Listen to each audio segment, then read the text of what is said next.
میری پیاری اسلامی بہنوں، السلام علیکم ورحمۃ اللہ وبرکاتہ۔ عورتوں کی حکایت کے پہلے ایپیسوڈ میں آپ کا استقبال کرتا ہوں۔ میں آپ کا میزبان محمد ارشاد عالم۔ میں آپ کے سامنے اسلامی تاریخی خواتین کی کہانیاں، ان کے واقعات پیش کرتا رہوں گا، تو ہمارے چینل کو سبسکرائب کر لیجئے اور بیل آئیکن دبا کے رکھ لیجئے تاکہ جو بھی ویڈیو ڈالوں پہلے آپ تک پہنچے۔ عورتوں کی حکایت سنا کر کے اس کے بہت سارے سبق اور درس ہمیں ملتے ہیں، وہ بھی انشاءاللہ آپ کو بتاتا رہوں گا۔ تو آج میں آپ کے سامنے حضرت حوا علیہ السلام کی کہانی پیش کروں گا، جو پورے انسانیت کی ماں ہے۔ اللہ تعالیٰ نے جنت کو پیدا کیا تو حضرت آدم علیہ السلام کو جنت میں ٹھہرایا۔ آپ جنت میں اکیلے تھے۔ ایک دفعہ اللہ تعالیٰ نے حضرت آدم علیہ السلام پر نیند غالب کر دی اور وہ سو گئے۔ اللہ تعالیٰ نے پھر آپ کی دائیں پسلی میں سے ایک پسلی نکال کر اس سے حوا علیہ السلام کو پیدا فرمایا۔ پتہ چلا حضرت حوا کو اللہ نے حضرت آدم کے داہنے پسلی سے پیدا کیا ہے۔ یہ بات آپ یاد رکھیں گے۔ اگلے ایپیسوڈ میں یہ سوال آپ سے کروں گا تو آپ اس کا جواب کمنٹ باکس میں لکھ دیجئے گا۔ حضرت آدم علیہ السلام کی نکالی ہوئی پسلی کی جگہ کو گوشت سے بھر دیا گیا۔ حضرت آدم علیہ السلام جاگے تو اپنے سر کے پاس حضرت حوا علیہ السلام کو بیٹھے پایا۔ آپ نے پوچھا، تم کون ہو؟ عرض کیا کہ میں عورت ہوں۔ حضرت آدم علیہ السلام نے فرمایا، تو کیوں پیدا کی گئی ہے؟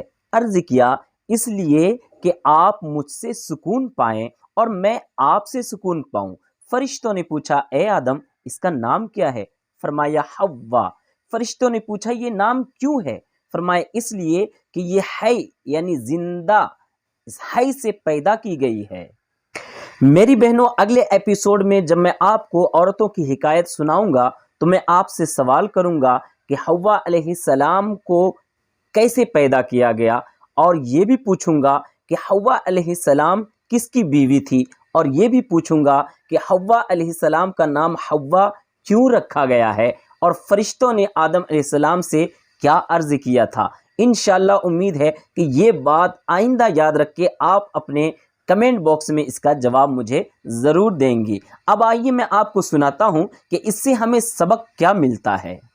اس سے ہمیں سبق یہ ملتا ہے کہ عورت کو اللہ تعالیٰ نے مرد کے سکون کے لیے پیدا فرمایا ہے اور مرد کو عورت کے سکون کے لیے پیدا فرمایا ہے۔ چنانچہ اللہ رب العزت نے قرآن مجید میں ارشاد فرمایا ہے، وَمِنْ آيَاتِهِ أَنْ خَلَقَ لَكُم مِّنْ أَنفُسِكُمْ أَزْوَاجًا لِتَسْكُنُوا إِلَيْهَا، اور اس کی نشانیوں سے ہے کہ تمہارے لیے تمہاری ہی جنس سے جوڑے بنائے کہ ان سے آرام پاؤ۔ معلوم ہوا کہ میاں بیوی کو اللہ تعالیٰ نے ایک دوسرے کے لیے سکون کے واسطے پیدا فرمایا ہے، اور یہ سکون اسی وقت حاصل ہو سکتا ہے جب بیوی اپنے میاں کو میاں اور میاں اپنی بیوی کو بیوی سمجھے۔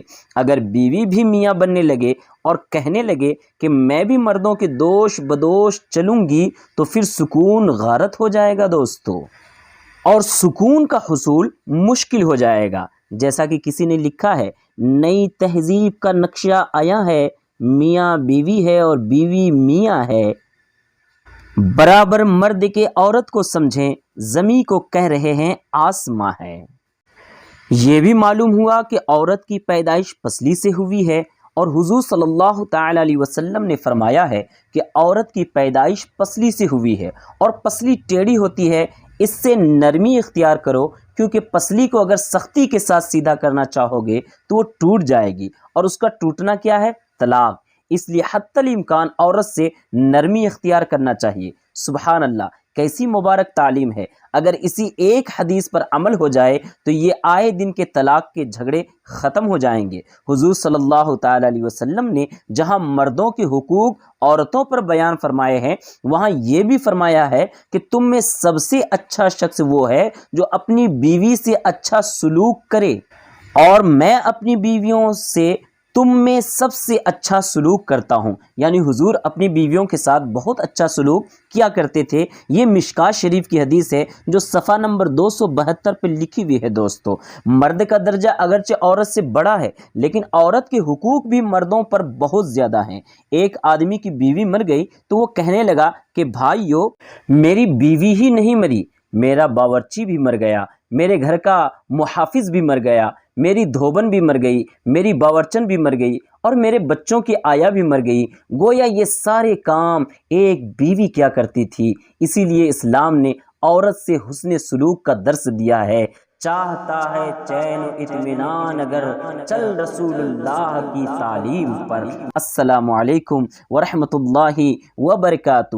آپ کو یہ ایپیسوڈ کیسا لگا ہے کمنٹ کر کے بالکل بتائیے گا، ضرور بتائیے گا، تاکہ انشاءاللہ آئندہ ایپیسوڈ میں آپ کے سامنے بتا سکوں اور اسلامی تاریخی عورتوں کی حکایات آپ کے سامنے پیش کر سکوں۔ انشاءاللہ آنے والے ایپیسوڈ میں اسلامی دنیا کی عظیم خواتین کے بارے میں آپ کے سامنے ان کے واقعات پیش کروں گا۔ تو میری بہنوں، میری گزارش ہے کہ ہمارے چینل کو سبسکرائب کر دیں اور بیل آئیکن دبانا نہ بھولیں تاکہ ویڈیو ڈالتے ہی پہلے آپ تک پہنچے۔ ہمیں آج کے ماڈرن زمانے کی عورتوں سے، ہیروئنوں سے، ایکٹریس سے ہمیں سیکھنے کی ضرورت نہیں ہے، ان کو اپنا آئیڈیل بنانے کی ضرورت نہیں ہے، بلکہ ہمیں اگر کچھ سیکھنا ہے تو اسلامی خواتین حضرت حوا علیہ السلام سے لے کے حضرت فاطمہ الزہرا، حضرت رابعہ بصریہ، حضرت سارہ، حضرت ہاجرہ، حضرت زینب اور اس کے علاوہ نہ جانے کتنی ایسی اسلامی عظیم خواتین ہیں جن سے اگر ہم اپنی زندگی کے اندر کچھ سیکھیں تو انشاءاللہ ہماری زندگی میں انقلاب آ سکتا ہے۔ میری بہنوں، میری گزارش ہے کہ اپنا آئیڈیل اگر بنانا ہے تو حضرت سیدہ فاطمہ الزہرا کو بنائیں، دنیاوی ایکٹریس کو نہ بنائیں۔